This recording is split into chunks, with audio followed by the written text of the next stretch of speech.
But if Baal, then follow him. You see, there was a tossing and turning. People couldn't make up their mind. Are they going to follow God or are they going to follow Baal? The Baal worshippers, Baal in South Africa, is the sun god. Now, Elijah is asking, how long are you guys going to actually carry on falling around? You're going to have to make a decision. And he lays down the gauntlet, and now Elijah, it says it in the Bible, now Elijah said to the prophets of Baal, choose one bull for yourselves and prepare it, and call on the name of your God, but put no fire under it. So they took the bull which was given them, and they prepared it, and called on the name of Baal from morning even until noon, saying, "Oh, Baal, hear us!" But there was no voice, no one answered. Then they leaped about the altar which they had made. Do you see what's happening here? Elijah says, well, you go first, guys. There's more of you than me, so there's 850 of you. There's one of me. Now, you go first. You cut up the bull and ask your Lord to send fire out of heaven. And they pray and they pray. What does it say? From the morning even until noon. Now, why noon? We'll get to that in the next part of this text. But listen, the closer they got to noon, the more excited they got. And they started to dance around and jump around. Was Baal listening to them? Well, what happened? Let's read on. So it was at noon that Elijah mocked them. And he said, cry aloud, for he's a god. Either he's meditating, or he's busy, or he's on a journey. Or perhaps he's sleeping and must be awakened. So they cried aloud and they cut themselves, as was their custom, with knives and lances, until the blood gushed out of them. What's going on here? From morning until noon, Elijah lets them get more and more excited. And they're getting more and more hyped up. And at noon, when's noon? Well, that's 12 o'clock. But where's the sun at noon? Right above them. That's why it's called high noon in the Westerns. This is the highest point of the sun god. His moment of greatest power. And Elijah mocks them and says, excuse me, maybe he's on a journey. Maybe he's meditating. Maybe he's sleeping and must be awakened. He can't be, because there he is. See how he's mocking them? He's saying to them, there's your God, and look how pathetic he is. He's not answering your prayers. And they get more and more and more excited. Have you watched on TV lately some of the Christian channels? Just flip through those God channels and the various TBN channels and have a look how excited the people get.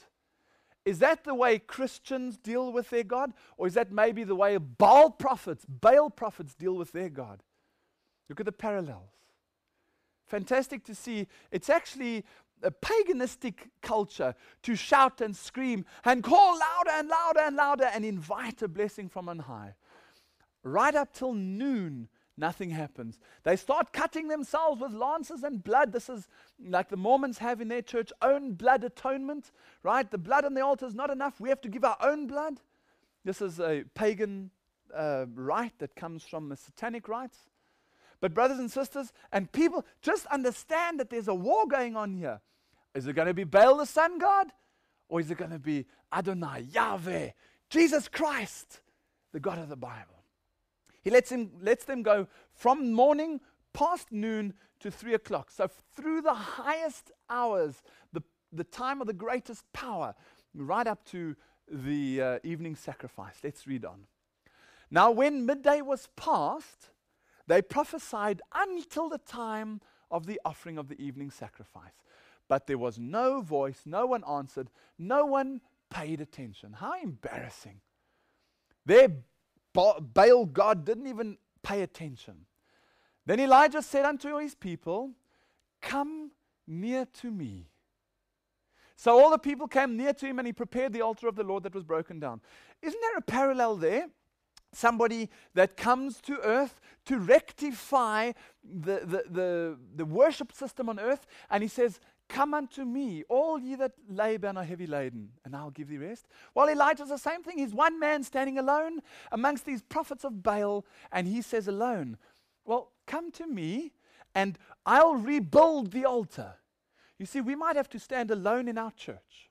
We might have to stand alone in our family, or alone in our company, alone at work, alone in our business, whatever. But the Lord is expecting, even if you stand alone, He's expecting of you to rebuild the original type of worship as is required by God. What did Elijah do? Well, he took 12 stones.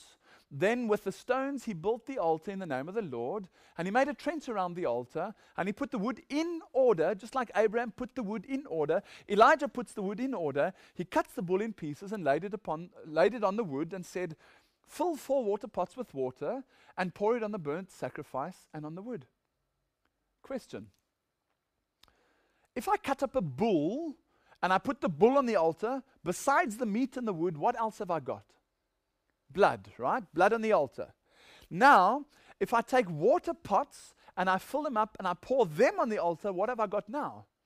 I've got blood and water on the altar. Now, here's an interesting parallel. When Jesus died and he gave up the ghost and they wanted to break his legs, they realized he was dead. But to make sure, one of the Roman soldiers put a spear in him, and as they took it out came blood and water. Wow! I mean, that's just amazing. You see the parallels? How the Old Testament is being depicted in type to be fulfilled in the New Testament antitype. This is phenomenal. Read on with me. And it came to pass at the time of the offering of the evening sacrifice that Elijah jumped up and down and screamed out loud. No, he said, Lord God of Abraham, Isaac, and Israel, let it be known this day that you are God in Israel, and I am your servant, and that I have done all these things at your word. Hear me, O Lord, hear me, that this people may know that you are the Lord God. Now there's a prayer. Do you need to shout and scream? Does Christianity today think that God's got a hearing problem? God hears your thoughts before you even speak them. He knows what you think. You don't need to scream and shout. A quiet prayer. And what happened? Boom, out came fire from heaven. Then the fire of the Lord fell and consumed the burnt sacrifice, and the wood, and the stones, and the dust, and it licked up the water that was in the trench. Now when all the people saw it, they fell on their faces and they said, the Lord, He is God, the Lord, He is God. You see, when you look into the sanctuary, and you see how Elijah had to rebuild the altar, the sacrificial altar, and lay the offering on to have the blood and the water. There, the same place where you have the cross in the outer court, the crucifixion of Christ, the blood of the Passover lamb on the doorpost and on the lintel. It's the same place where you have blood and water at the time of Elijah. The sanctuary is the fulfillment, brothers and sisters, a depiction of the plan of salvation. And that's why Revelation 13 verse 8 says, Jesus is the Lamb slain from the foundation of the world. The Lamb that was slain at the time of Adam and Eve. The Lamb that was slain at the time of Cain and Abel. The Lamb that was slain throughout history. Abraham, Elijah, carry on, all the patriarchs and prophets, the same.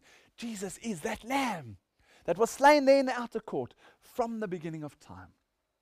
Well, we've looked at Moses in the sanctuary. We've looked at Adam and Eve in the sanctuary, Cain and Abel in the sanctuary, Abraham in the sanctuary, Elijah in the sanctuary. What about Joshua? What happened with Joshua?